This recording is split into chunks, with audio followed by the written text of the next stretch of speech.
Here, where it's burned, that's Dad's work vehicle and our car. And here he was murdered. Only after 86 days were we told he was murdered while still in the kibbutz, and that his body was kidnapped. He was declared missing until then. This is the first time they're ready to share what the Weiss family went through on that terrible morning of October 7th. What happened to their father Ilan, who was part of the local emergency team and went to open the armory in Kibbutz Be'eri and disappeared. It was only after 18-year-old Noga and her mother Shiri returned from their captivity that they understood what happened to him. They literally turned every stone upside down and found a bone. Based on that bone, they declared him dead. In fact, they also found a video of his kidnapping. From the kibbutz cameras or from the terrorists' cameras? No, from cameras in Gaza. We know for sure that he was murdered here in the kibbutz and that his body was kidnapped.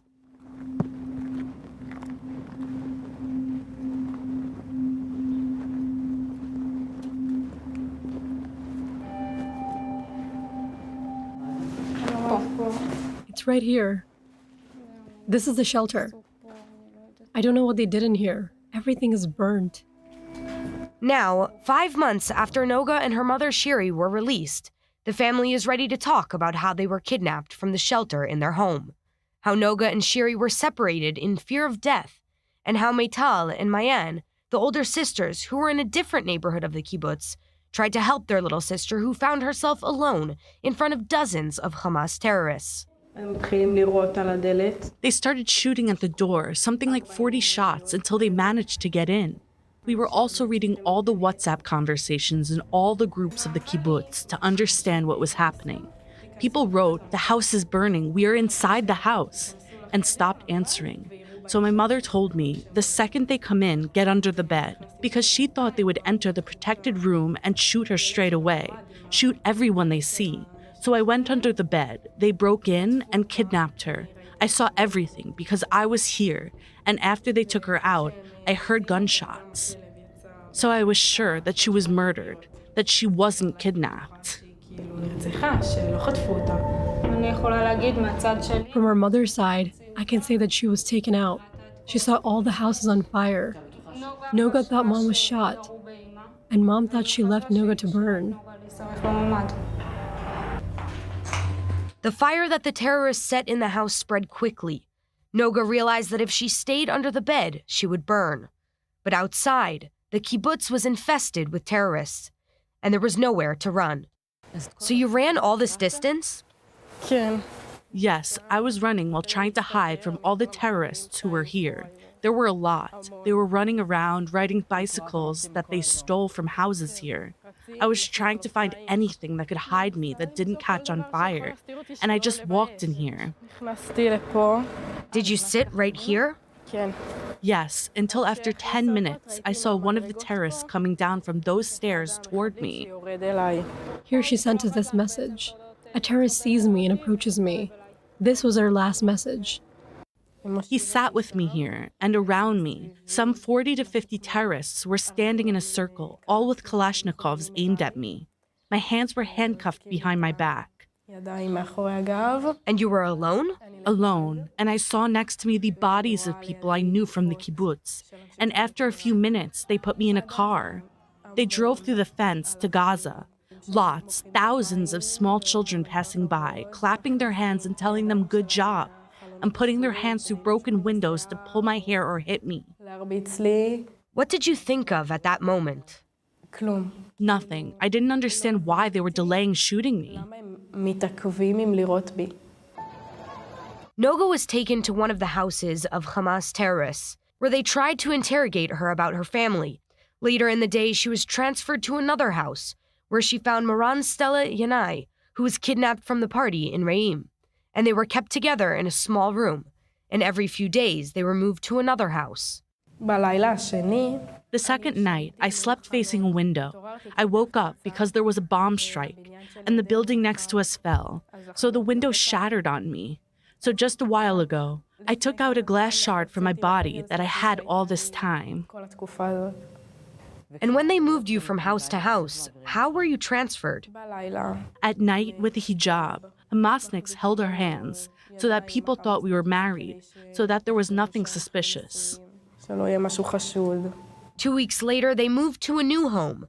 That day, there was something different in the behavior of the captors. They brought us food and brought more food than usual, and it was strange. And suddenly, a woman dressed up in Arab clothes entered in the evening. It took me a few seconds, and I looked at her and realized that it was my mom. It took us a while to recognize each other, because I didn't think she was alive, and she didn't think I was alive.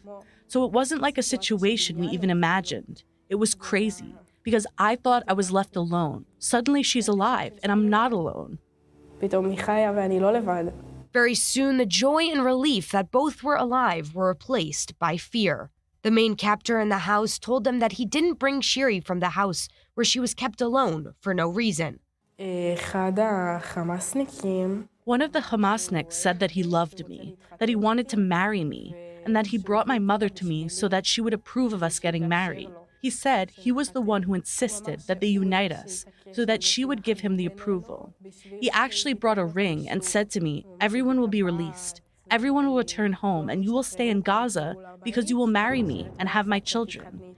Then he asked her, "Do you allow me to do that?" How did you react? I tried to fake laughter so that we wouldn't get shot in the head. He brought a ring on the 14th day. I stayed with him until the 50th day, and he kept repeating, "Everyone will be released. Everyone will return home, and you won't, because you will stay here to live with me and raise my children." After 50 days in hell, Shiri's and Noga's names appeared on the list. Noga Weiss ve'ima Shiri Weiss. The night before, they met for the first time in Gaza the members of Kibbutz Be'eri, who were released together with them, and began to understand the scale of the disaster in the kibbutz, without knowing what happened to the rest of the family.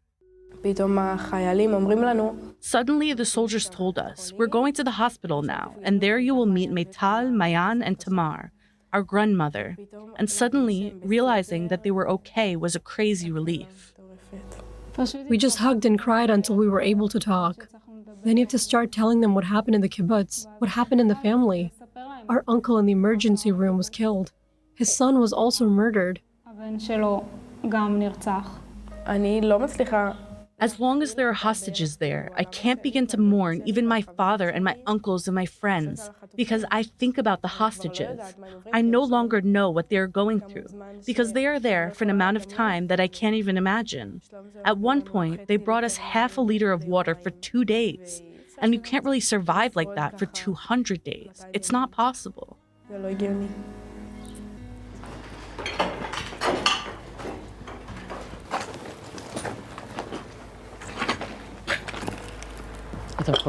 Are you thinking of moving back to Be'eri? Yes. Probably not. Yes, and probably not. Why is that? I don't know. On one hand, it's my home. It's like the place where I should feel the safest. And on the other hand, I don't know if it's possible. Don't you feel anger towards the army? There is anger, but mostly distrust. Trust needs to be restored. Yes, also we need to somehow return to routine, to a normal life. It happened. It can't be changed. So let's end it as best as possible by bringing back all the hostages and then mourning everyone we love who is no longer with us.